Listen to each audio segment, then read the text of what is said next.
Bonjour, ici Dominique de Cyclepol et bienvenue à Suspension 101.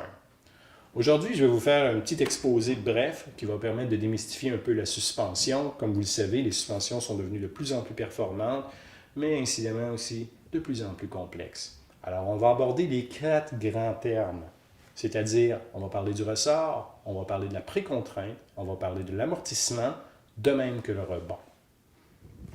Le ressort. Il existe 2 types de ressorts. Il existe un type de ressort à air versus un type de ressort physique dit communément appelé coil spring. Dans le cas présent, sur ce vélo-ci, on a un choc à l'air. L'avantage du choc à l'air est un choc qui va offrir une grande subtilité au niveau des ajustements, mais aussi qui va offrir une légèreté considérable par rapport à son frère coil spring, qui lui est prêt à prendre les plus gros impacts, est extrêmement durable, mais est significativement plus lourd. Deuxième thème, la précontrainte. La précontrainte est le pourcentage de votre suspension arrière et de votre suspension avant qui s'engage lorsque vous et votre équipement vous vous asseyez sur la selle. Cette précontrainte permet à la roue arrière, de même que la roue avant, de garder un contact constant avec le sol, ce qui vous assure une bonne traction et une bonne mesure de contrôle aussi. Au niveau de la précontrainte, en cross-country, on va varier à peu près de 10 à 20 %, de 20-25 % en enduro et de 25 à 35 % où on va trouver le free ride, de même que la descente. Ensuite, l'amortissement. L'amortissement, bien sûr, c'est l'effet de descente sur votre fourche avant ou votre choc arrière, peu importe.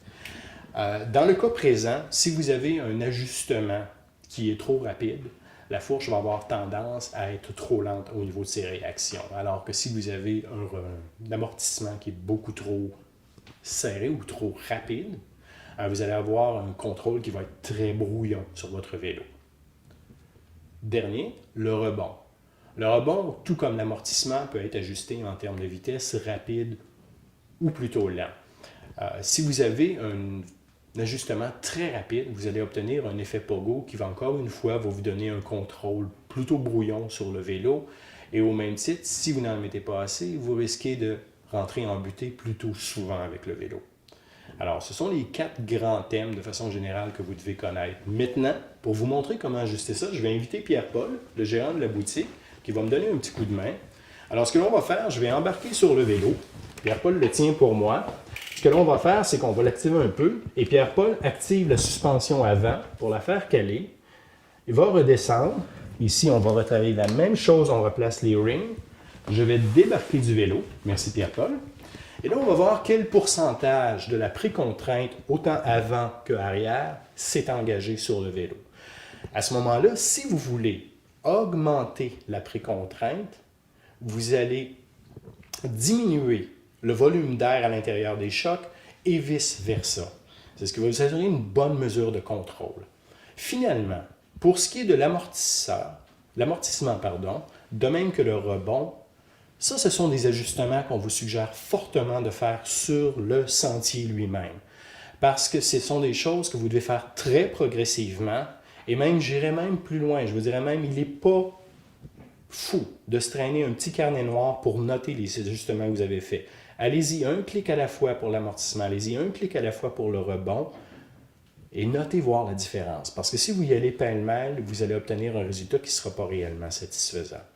Mais de toute façon, il existe beaucoup de ressources pour vous apprendre à bien ajuster, autant des vidéos que des documents imprimés. On vous invite à visiter notre page Facebook où on va vous mettre une collection de liens qui vont vous permettre, soit chez Trek, soit chez Fox, les plus grands manufacturiers, de comprendre comment ça se fait. Ça couvre pas mal le sujet, alors au plaisir de vous revoir sur la trail.